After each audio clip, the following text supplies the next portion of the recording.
Ndugu zangu, kuna swali hapa ambalo ameuliza ndugu yetu. Anahitaji ushauri, anahitaji maelezo zaidi. Kuna kitu ambacho kinamchanganya. Hebu naomba tu preview hili swali wote kwa pamoja na kisha tuweze kuongea naye. Hakuna anayejua zaidi, kwa maana hiyo tunashare mawazo.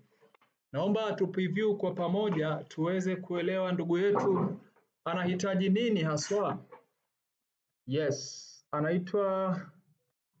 anaitwa Winfrida David, anasema ya kwamba jeshi na bunge linahusiana vipi? Na hii ni baada ya kuposti makala moja ambayo alisikiliza. Sasa nadhani ikamchanganya. Anasema jeshi na bunge linahusiana vipi? Maana kwa uelewa wangu majeshi hayapaswi kuingia kwenye siasa, na majeshi yote hiyo imekaa vipi? Nieleweshe.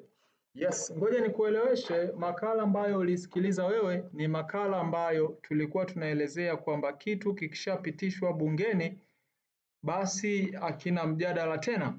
Iko hivi, katika kazi zote au kila mwaka wa fedha, yani kwenye mwaka mpya wa serikali, huwa kuna bajeti zinapitishwa, na bajeti hizo huwa zinapitishwa bungeni. Umenielewa?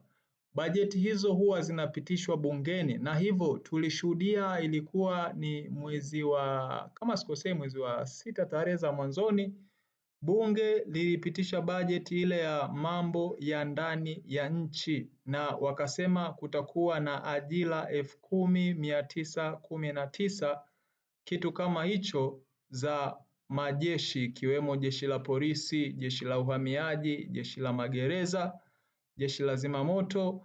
Hivyo kwa maana hiyo wakishasema vile, basi ujue bajeti inakuwa ilishatengwa, kinachobakia ni utekelezaji. Kama ulinielewa vibaya, iko hivyo ndugu yangu, kwamba hapa nchi yetu inaendeshwa kiserikali zaidi, na huwa kuna bunge linakaa ili kuweka bajeti za kila sehemu. Kwa maana hiyo lilishapitisha bajeti ambayo wataajiri, kwenye bajeti nasema wataajiri watu 10,919 kama sikosei, sina kumbukumbu vizuri. Kwa hiyo na kwenye majeshi husika ambayo yalitajwa pale, ikiwemo na NIDA. Kwa maana hiyo iko hivyo ndugu yangu Winfrida, kama ulinielewa vibaya iko hivyo, lakini kiukweli jeshi halifungamani na siasa ya aina yoyote ile, lakini kutokana na mifumo ya nchi lazima bajeti ipangwe bungeni waipitishe. Nadhani hapo tutakuwa tumeelewana vizuri. Kama kutakuwa na mtu ambaye anaweza kuwa na uelewa zaidi, anaweza akamjibu Winfrida kupitia comment ama kupitia maoni. Asante sana kwa kuichagua Ajira Update. Chao.